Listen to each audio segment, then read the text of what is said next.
This program is sponsored by Thrill City, Hyderabad. నమస్తే, welcome to 4 Sides TV. బులెటిన్ల ముందుగా headlines. ఇద్దరు సీఎంలు సహకరించాలి, నేను వరాల జల్లు కురిపించాలి అంటున్న పాల్.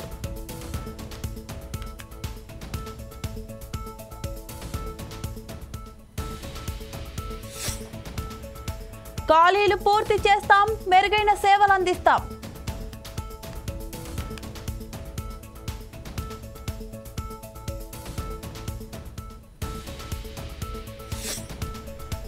ముదిరాజులను బీసీ-డి నుంచి బీసీ-ఏలకు మార్చాలి, కరపత్రాలు విడుదల చేసిన కులస్తులు.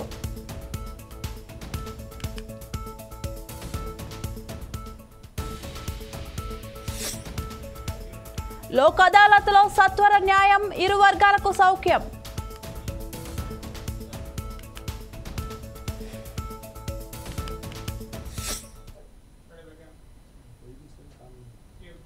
తనతో పాటు రేవంత్ రెడ్డి, చంద్రబాబు నాయుడు ఇద్దరు అమెరికాకు వస్తే 6 నెలల్లో 2 రాష్ట్రాలకు 1,00,000 కోట్లు 100 కంపెనీలు తెప్పిస్తానని కేఏ పాల్ అన్నారు. తెలంగాణ ముఖ్యమంత్రి రేవంత్ రెడ్డి ఎన్నో డబ్బులు ఖర్చు పెట్టి అమెరికాకు వెళ్లినా ఫలితం శూన్యమన్నారు. లైఫ్లో మళ్ళీ అడుగు పెట్టను, రండి ముఖ్యమంత్రి నాతో పాటు అమెరికా. ఒకడు రాడే, వెళ్ళాడు రేవంత్ రెడ్డి కోట్ల రూపాయలు ఖర్చు పెట్టి చాలా దేశాలు తిరిగి వచ్చాడు. ఒక కంపెనీ తీసుకొచ్చాడా? ఒక 100 ఉద్యోగాలు తీసుకొచ్చాడా? తీసుకొస్తే ఇదిగో ఇది తీసుకొచ్చామన్న డిబేట్కి రమ్మనండి. టోటల్ ఫెయిల్ అయిపోయారనే బాధ. ముఖ్యమంత్రి రేవంత్ రెడ్డి వస్తానని చెప్పి విదేశాలు 9 నెలలు అయినప్పటికీ కంపెనీలు తీసుకురావడానికి, సీఈఓలు కలవడానికి, ప్రెసిడెంట్లు కలవడానికి ఆయన రాలేదు. కోట్లు 100 కంపెనీలు 6 నెలల్లో. లైఫ్లో మళ్ళీ అడుగు పెట్టను, రండి ముఖ్యమంత్రి నాతో పాటు అమెరికా. ఒకడు రాడే, వెళ్ళాడు రేవంత్ రెడ్డి కోట్ల రూపాయలు ఖర్చు పెట్టి చాలా దేశాలు తిరిగి వచ్చాడు. ఒక కంపెనీ తీసుకొచ్చాడా? ఒక 100 ఉద్యోగాలు తీసుకొచ్చాడా? తీసుకొస్తే ఇదిగో ఇది తీసుకొచ్చామన్న డిబేట్కి రమ్మనండి.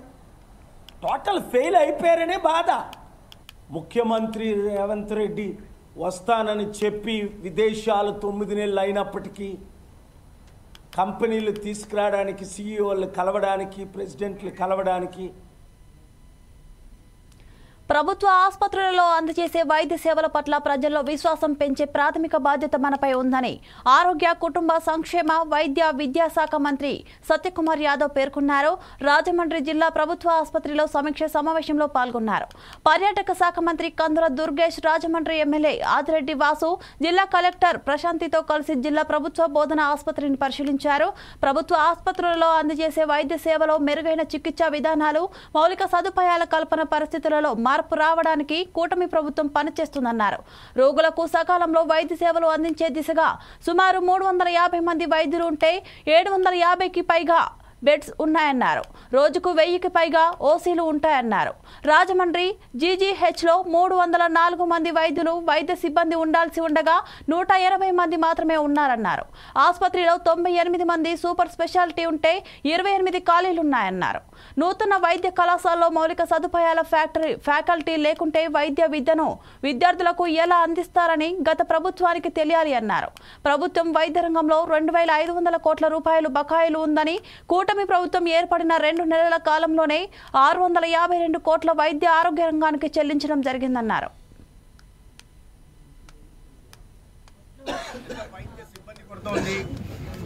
డయాగ్నోస్టిక్ ఎక్విప్మెంట్ కొరత ఉంది. అనేక మందికి కొన్ని నెలలుగా జీతాలు రాలేదు. అనేక రకాల సమస్యలు. 350 బెడ్డెడ్ హాస్పిటల్ 700 దాకా ఫంక్షనల్ బెడ్స్ ఉంటే రోజు 1000 పైగా ఓపీ లోడ్ ఉంటా ఉంది. దానికి సరిపడా మౌలిక సదుపాయాల కల్పన చేయాలనే ఆలోచన గతంలో ప్రభుత్వానికి వచ్చినట్టు లేదు. కొన్ని సంవత్సరాలుగా ఆసుపత్రి భవనం అలాగే ఉండిపోయింది. 5 సంవత్సరాల సమయం సరిపోయినట్టు లేదు. ఎప్పుడు బాగా ఉండడం, గొప్పలు చెప్పుకోవడం, 0 వేకెన్సీ పాలసీని తీసుకొచ్చాం. ఈ రాష్ట్రంలో వైద్య సిబ్బంది కొరత లేదు, అనుబంధ సిబ్బంది కొరత అసలే లేదు అని వింటూ ఉంటే నిజమే అనుకున్నాను నేను. ఇవాళ ఒక ఉదాహరణ చెప్తున్నా. ఇదే ప్రతిష్టాత్మకమైన రాజమహేంద్రవరం జీజీహెచ్లో 304 డాక్టర్ వైద్య సిబ్బంది ఉండాల్సి ఉంటే 180 మంది మాత్రమే ఉన్నారు. అంటే దాన్ని బట్టి ఎంత కొరత చూసుకోండి. 124 మంది 124 మంది సిబ్బంది కొరత ఉంది. మరీ ఆశ్చర్యకరంగా ఇక్కడ ఇటీవల ఆసుపత్రి కూడా 2వ సంవత్సరం నడుస్తుంది. కళాశాల కూడా, వైద్య కళాశాల కూడా నడుస్తూ ఉంది. జగన్మోహన్ రెడ్డి గారు చాలా గొప్పగా చెప్పుకుంటూ ఉంటారు. నేను రాజమండ్రిలో కూడా ఒక మెడికల్ కాలేజ్ తెచ్చేశాను, పేద విద్యార్థులకు వైద్య విద్య అందిస్తున్నాను అని. ఇక్కడ కొరతలు చూస్తే సూపర్ స్పెషాలిటీలో 95 శాంక్షన్ స్ట్రెంత్ ఉంటే 88 వేకెన్సీలు ఉన్నాయి. ఇటువంటి వైద్య సిబ్బంది లేకుండా, ప్రొఫెసర్లు లేకుండా, అసిస్టెంట్ ప్రొఫెసర్లు లేకుండా, ఫ్యాకల్టీ లేకుండా, ట్యూటర్స్ లేకుండా, ఎస్ఆర్లు లేకుండా ఏ విధంగా వైద్య విద్య బోధన చేయాలో మరి ఆయనకే తెలియాలి. ఫ్యాకల్టీ లేకుండా ఏ రకంగా చదువు చెప్తున్నారో అర్థం కాదు. పోనీ మౌలిక సదుపాయాల కల్పన ఉందా? 5 ఏళ్లుగా ఇప్పటికీ పూర్తి చేయలేక. పోనీ కేంద్ర ప్రభుత్వం నిధులు కొరత ఏమన్నా ఉందా? కేంద్ర ప్రభుత్వం దీనికి నిధులు ఇచ్చింది. సాకి central assistance for capital expenditure కింద, ఇన్వెస్ట్మెంట్ కింద నిధులు ఇచ్చింది. రాష్ట్రం నుంచి కాస్త వాటా కలిపి పూర్తి చేయాల్సిన బాధ్యత అంత బాధ్యతారాహిత్యంగా ఉంటూ ఇవాళ ప్రతిరోజు ఈ ప్రభుత్వం మారిన రోజు నుంచి గౌరవ ముఖ్యమంత్రి గారిని టార్గెట్గా చేసుకుని ఆరోగ్య రంగంలో ఆయన ఏదో విప్లవాత్మక మార్పులు తీసుకొచ్చాను, ఈ ప్రభుత్వం వచ్చిన తర్వాత భ్రష్టు పట్టించే ప్రయత్నం చేస్తా ఉంది. ఇదేనా? 304 మందికి దగ్గర 60% భర్తీలు చేయకపోవడమేనా మీరు చెప్తున్న విప్లవాత్మకమైన మార్పులు? 95 మంది సూపర్ స్పెషాలిటీ వైద్యులు ఉండాల్సిన చోట 7 మందిని మాత్రమే నియమించి 88 మంది ఖాళీలు పెట్టడమేనా మీరు చెప్తున్న విప్లవాత్మకమైన మార్పులు? మౌలిక సదుపాయాల కల్పన చేయకుండా, విద్యార్థులకు బోధించడానికి సిబ్బంది లేకుండా, వైద్య సిబ్బంది లేకుండా, ప్రొఫెసర్లు లేకుండా వాళ్ళ మానాన్ని వాళ్ళకి దారికి వదిలేసి వాళ్ళ జీవితంతో ఆడుకోవడమేనా మీరు చెప్పిన విప్లవాత్మక? తెలంగాణలో శాంతి భద్రతలకు వచ్చిన విఘాతమేమీ లేదని పొన్నం ప్రభాకర్ అన్నారు. ప్రజలు సుఖశాంతులతో ఉన్నారన్నారు. ఎవరు రోడ్డెక్కి రావాల్సిన అవసరం లేదన్నారు. ఏం శాంతి భద్రత హత్యలైనాయా, మానభంగాలైనాయా, ఏం జరిగినాయి? వట్టిగానే శాంతి భద్రత అని రోడ్డెక్కి వరుతా ఉన్నారు. ఏం జరిగింది అలా? ఇక్కడ నువ్వు ఇంటికాడికి స్వేచ్ఛ అడిగినా ఏం శాంతి భద్రత హత్యలైనాయా, మానభంగాలైనాయా, ఏం జరిగినాయి? వట్టిగానే శాంతి భద్రత అని రోడ్డెక్కి. రాజమండ్రిలో జాతీయ లోక్ అదాలత్లో వివిధ కేసులు సత్వర పరిష్కారం దిశగా చర్యలు తీసుకోవడం జరుగుతుందని జిల్లా ప్రధాన న్యాయమూర్తి గంధం సునీత అన్నారు. శనివారం 3వ జాతీయ లోక్ అదాలత్ కార్యక్రమంలో జిల్లా జడ్జ్ గంధం సునీత పాల్గొని లబ్ధిదారులకు చెక్కులు పంపిణీ చేశారు. రాజీ మార్గమే రాజమార్గం అన్నారు. ఉమ్మడి తూర్పుగోదావరి జిల్లాలో స్పెషల్ లోక్ అదాలత్, జాతీయ లోక్ అదాలత్లో గత సంవత్సరంలో 100 కోట్ల రూపాయల వరకు లబ్ధిదారులకు నష్టపరిహారం చెల్లించడం జరిగిందన్నారు. సుప్రీంకోర్టు, హైకోర్టు వారి ఆదేశాల మేరకు ఇన్సూరెన్స్, సివిల్ తగాదాలు, మోటార్ వాహనాల ప్రమాదాలు, రాజీ పడడం, క్రిమినల్ కేసుల పరిష్కారం లబ్ధిదారులు చేసుకోవచ్చన్నారు. రాజీ మార్గం ద్వారా కక్షదారులకు సత్వర న్యాయం చేయాలనే లక్ష్యంతో డిఎల్ఎస్ఏ పనిచేస్తుందని తెలిపారు. తక్షణం రాజీ చేయడం వల్ల ఉభయులకు సత్వర న్యాయం జరుగుతుందని, ఇందువల్ల ఇన్సూరెన్స్ కంపెనీలకు కూడా ఎంతో మేలు జరిగే అవకాశం ఉందని పేర్కొన్నారు. కక్షిదారుల్లో లోక్ అదాలత్లపై మరింత అవగాహన పెంచి సత్వర న్యాయం జరిగేలా చర్యలు తీసుకోవడం సామాజిక బాధ్యత అని తెలిపారు. ఇది 3వ నేషనల్ లోక్ అదాలత్. ప్రతి 3 మాసాలకి ఒకసారి నేషనల్ లోక్ అదాలత్ చేపట్టడం జరుగుతుంది. అదేవిధంగా మన జిల్లాలో కూడా మొదటి 2 లోక్ అదాలత్లు చేపట్టి కేసెస్ని డిస్పోజ్ చేయడం జరిగింది. హానరబుల్ సుప్రీంకోర్టు వారు, హైకోర్టు వారి డైరెక్షన్స్ ప్రకారం మనము జాతీయ లోక్ అదాలత్లో మొత్తం చేపట్టిన కేసులు motor accident cases, NI Act cases, family matters, civil disputes, అలాగే క్లోజ్ రిలేటివ్స్ మధ్యలో ఉన్న డిస్ప్యూట్స్ కానివ్వండి, కాంపౌండ్ చేసుకోగలిగిన క్రిమినల్ కేసెస్ అన్నింటినీ కూడా జాతీయ లోక్ అదాలత్లో మనము రాజీ చేసుకోవచ్చు. రాజీ మార్గమే రాజమార్గం అనేది స్లోగన్. జాతీయ లోక్ అదాలత్, నేషనల్ లోక్ అదాలత్, డిఎల్ఎస్ఏ వాళ్ళ స్లోగన్స్. మీరు కనుక ఈ జాతీయ లోక్ అదాలత్లో కేసెస్ని డిస్పోజ్ చేసుకుంటే దానిపైన అప్పీల్ చేసుకునే అవకాశం కూడా ఉండదు. అలాగే మీరు ఇప్పటికిప్పుడు కేసెస్ అమౌంట్ అన్ని పే చేసి ఇప్పటికిప్పుడే కేసు క్లోజ్ చేసుకోవాల్సిన అవసరం కూడా ఉండదు. మీకు కనుక టర్మ్స్ అండ్ కండిషన్స్ రాసుకుని కొంచెం సమయం పెట్టుకుని అప్పుడు కూడా ఇస్తామంటే కూడా అలాంటి వెసులుబాటు కూడా ఉంటుంది. దానిలో భాగంగా కూడా మీకు ఎక్కువగా కేసెస్ రాజీ చేసుకోవచ్చు. మొత్తం ఫైనాన్షియల్ ఇన్స్టిట్యూషన్స్ వాళ్ళు కూడా మీకు ఆర్బిట్రేషన్ కేసెస్లో ఈపీసీ ఎక్కువ వస్తున్నాయి. వాటిలోని వాళ్ళు యాక్చువల్ అమౌంట్ అంటే అవార్డ్ అమౌంట్ కానివ్వండి, చెక్ అమౌంట్ ఇలా చూసుకుని చెక్ అమౌంట్ కొద్దిగా ఎక్కువ ఉన్నప్పటికీ కూడా యాక్చువల్ అమౌంట్ ఎంతైతే ఉందో దానిలోనే కొంచెం వాళ్ళకి వెసులుబాటు ఇచ్చి జేడీఆర్స్కి మీకు అరెస్ట్ వేస్తుంటే వాళ్ళకి మీన్స్ కనుక మీరు ప్రూవ్ చేయకపోతే అరెస్ట్ అనేది డిస్మిస్ అవుతుంది. కాబట్టి అలాంటి వాటిలో కూడా మాక్సిమం ఇక్కడ ఉన్న Srinath finance corporation, Srinath finance transport institutions వాళ్ళు ఉన్నాయి. ఆ కేసెస్ కూడా కొంచెం అమౌంట్ని మీరు తగ్గించుకుని సెటిల్ చేసుకుంటే బాగుంటుంది. మనకి గత సంవత్సరం కూడా నేను ఇంతకుముందు కూడా చెప్పున్నాను, గత సంవత్సరం స్పెషల్ అకాదమీస్ 3, నేషనల్ అకాదమీస్ 3 జరిగితే దానిలో 100 కోట్లు పైగా మన నష్టపరిహారం డిఎల్ఎస్ఏ ద్వారా. పిఠాపురం మాజీ ఎమ్మెల్యే వర్మ ప్రెస్ తో మాట్లాడారు. జగన్ ముసుగు వేసుకొని తిరిగేవారని వర్మ ఎద్దేవా చేశారు. జగన్ చెప్పిన నీటి లెక్కలన్నీ అబద్ధమని ఆయన అన్నారు. జగన్ మంత్రివర్గంలో ఎవరికీ లెక్కలు తెలియదన్నారు.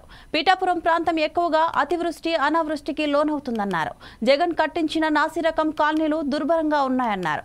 టెండర్లు పిలవకుండా, ఎస్టిమేషన్ వేయకుండా ఊకదంపుడు మాటలతో కాలయాపన చేశారని వైసీపీని జగన్ ని దుయ్యబట్టారు.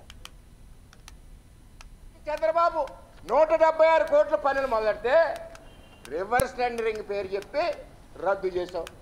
ప్రకాష్, నందిని, సురేష్ జడ్జికి ఇస్తున్నాం, టెండర్ పిలుస్తున్నాం.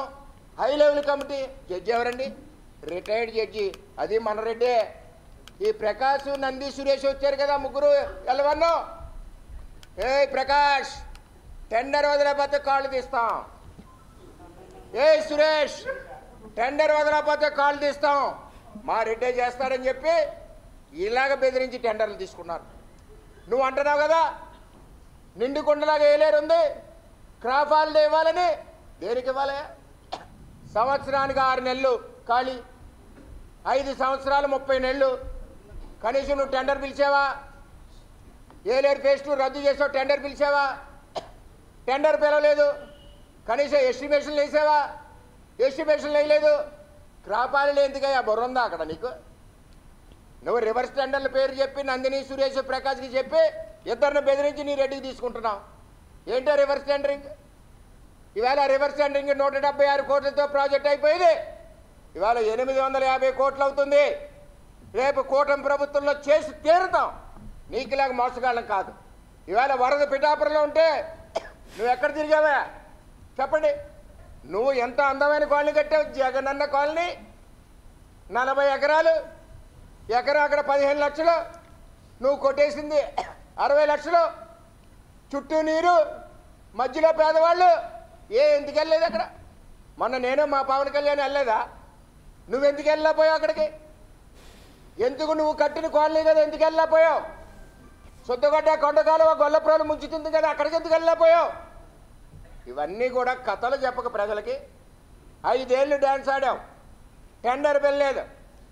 మళ్ళీ నిండు కుండలాగా ఉంది ఏలేరు అంటున్నాం. ఆ రోజు ఉన్నది ఏలేరులో 7 టీఎంసీఏ, 8 టీఎంసీ, 9 టీఎంసీ. స్టీల్ ప్లాంట్ పోతే మాకు మిగిలేది 2 టీఎంసీ. నెల్లూరు జిల్లా పట్టణంలోని ఎక్సైజ్ శాఖ కార్యాలయంలో ముఖ్యమంత్రి చంద్రబాబు నాయుడు, ఎక్సైజ్ శాఖ మంత్రి రవీంద్ర చిత్రపటానికి సీఐ యశోధర దేవి పాలాభిషేకం చేశారు. గత ప్రభుత్వంలో ఎక్సైజ్ శాఖలో ఉన్న 70% సిబ్బందిని సెబ్లోకి మార్చారని గుర్తు చేశారు. టీడీపీ ప్రభుత్వం రావడంతో తమ సమస్యలను ఎక్సైజ్ శాఖ మంత్రి కొల్లు రవీంద్ర దృష్టికి తీసుకువెళ్లడం జరిగిందన్నారు. దీంతో స్పందించిన ముఖ్యమంత్రి చంద్రబాబు నాయుడు ఎక్సైజ్ శాఖను పునరుద్ధరించారని హర్షం వ్యక్తం చేశారు. ఎక్సైజ్ శాఖను పునరుద్ధరించడం చాలా సంతోషంగా ఉందన్నారు. మనకి ఎక్సైజ్ డిపార్ట్మెంట్లో స్పెషల్ ఎన్ఫోర్స్మెంట్ బ్యూరోలో ఒక డిపార్ట్మెంట్ని క్రియేట్ చేసి 70% ఆఫ్ పీపుల్ అందులో వర్క్ చేసినట్టు తీసిందండి. కానీ నూతనంగా మనకి తెలుగుదేశం పార్టీ గవర్నమెంట్ అధికారంలోకి రావడం, నారా చంద్రబాబు నాయుడు గౌరవ ముఖ్యమంత్రి గారు నారా చంద్రబాబు నాయుడు గారు చాలా సహృదయంతో, మంచి మనసుతో మళ్ళీ మా డిపార్ట్మెంట్ని ఏకీకరణ చేసి మా డిపార్ట్మెంట్లో ఉన్న ఉద్యోగస్తులందరికీ కూడా చాలా మేలు చేకూర్చారండి. అందుకే ఆయనకి ధన్యవాదాలు చెప్తున్నాను. అంతేకాకుండా మా గౌరవ ఎక్సైజ్ మా ముఖ్యమంత్రి గారు కూడా, కొల్లు రవీంద్ర గారు కూడా మా విన్నపాలు కానీ మేము చేసినవన్నీ కూడా చాలా సహృదయంతో విన్నారండి. విని మాకు న్యాయం చేశారు. డిపార్ట్మెంట్ అందరినీ ఏకీకరణ చేశారండి. దీంతో మా డిపార్ట్మెంట్ అంతా కూడా మేము చాలా హ్యాపీగా ఉన్నామండి. ఇదే విధంగా ముఖ్యమంత్రి గారికి భగవంతుడు మంచి ఆయుష్, ఆరోగ్యం అన్ని ప్రసాదించాలని మనస్ఫూర్తిగా కోరుకున్నారండి. ఎందుకంటే అలాంటి వ్యక్తులు బాగుంటే చాలామంది జీవితాలు, చాలామంది డిపార్ట్మెంట్స్ అన్నీ చాలా బాగుంటాయండి. అందుకని మేము చాలా మనస్ఫూర్తిగా సార్కి భగవంతుడు నిండు 100 ఏళ్ళు ఆయుష్ ఇవ్వాలని, మంచి ఆరోగ్యం ఇవ్వాలని మనస్ఫూర్తిగా కోరుకుంటూ మా అందరి తరఫున, మా ఎక్సైజ్ డిపార్ట్మెంట్ అందరి తరఫున థ్యాంక్ యూ సీఎం గారు, థ్యాంక్ యూ మినిస్టర్ సార్. మీకు ఎప్పుడు మేము చాలా రుణపడి ఉంటామండి, మీకు ఎప్పుడు మేము చాలా కృతజ్ఞతగా ఉంటాము. ఇది అందరూ నా మాట కాదండి, ఇది అందరూ మా డిపార్ట్మెంట్ మాట అండి. మెదక్ పట్టణంలోని ఐబీ అతిథి గృహంలో మెదక్ పట్టణ కులస్తులతో కలిసి కరపత్రాలను విడుదల చేశారు. జాతిని చైతన్యం చేద్దామని, మన బతుకులను మార్చుకుందామంటూ భరోసా ఇచ్చారు. ఈ స్థానిక ఐబీ అతిథి గృహంలో విలేకరులతో మాట్లాడుతూ ముదిరాజులను బీసీ-డి నుంచి బీసీ-ఏలకు మార్చాలని సుప్రీంకోర్టులో పిటిషన్ వేశారని, ముదిరాజు నాయకులు కాసాని జ్ఞానేశ్వర్ సుప్రీంకోర్టులో 20 సంవత్సరాల క్రితం బీసీ-డి నుండి బీసీ-ఏలకు మార్చాలని పిటిషన్ దాఖలు చేశారని, ఈ తీర్పు అతి త్వరలోనే వచ్చే అవకాశం ఉందని తెలిపారు. ఈ మీడియా సమావేశంలో రాష్ట్ర కార్యవర్గ సభ్యులు పలువురు పాల్గొన్నారు.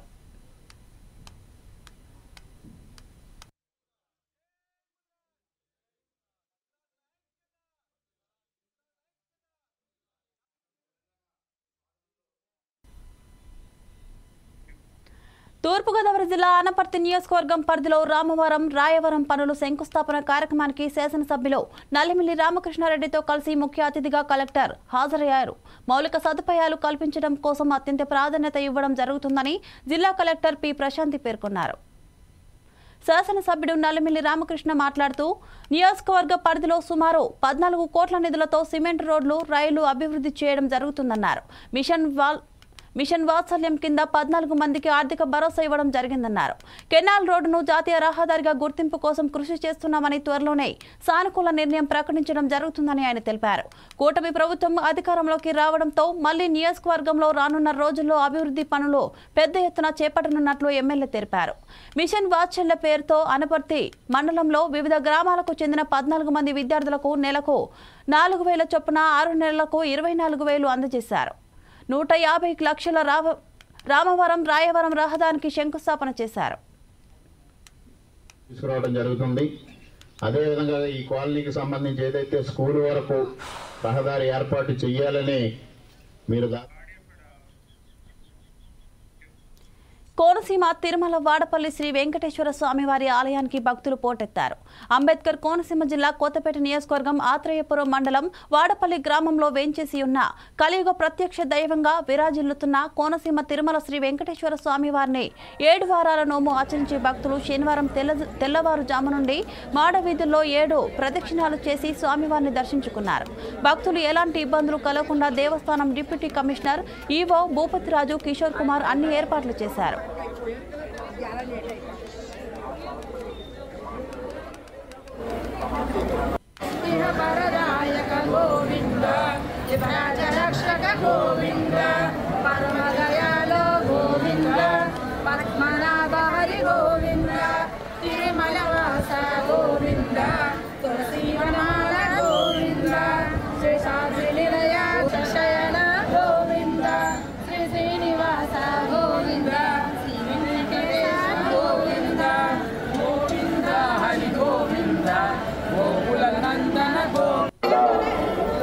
చాలా దోషాన్ని మనం పొందుతాం.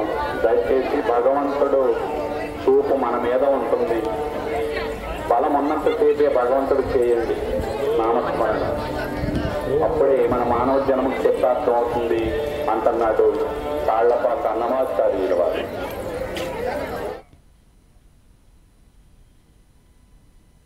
చిత్తూరు కాణిపాకం ఆలయంలో బ్రహ్మోత్సవాలు జరుగుతున్నాయి. బ్రహ్మోత్సవాల్లో 7వ రోజు రథంపై సిద్ధిబుద్ధి వినాయకుడు దర్శనమిచ్చారు. ఉత్సవమూర్తులకు అభిషేకాలు, పూజలు జరిపారు. కాణిపాకం బ్రహ్మోత్సవాల్లో రథోత్సవం చాలా ప్రాముఖ్యమైనది. ఈ రథోత్సవాన్ని వేల మంది భక్తులు తిలకించారు. రథోత్సవంలో మిరియాలు, బొరుగులు సమర్పించుకున్నారు. రథోత్సవం ముందు భాగంలో అశ్వాలు వివిధ వేష అలంకరణలతో దేవతామూర్తులు భక్తులను ఆకర్షించాయి. కోలాటాలు, మంగళ వాయిద్యాలు, కళా బృందాల నృత్యాలు, భజనల మధ్య కోలాహలంగా స్వామివారి వాహన సేవ జరిగింది.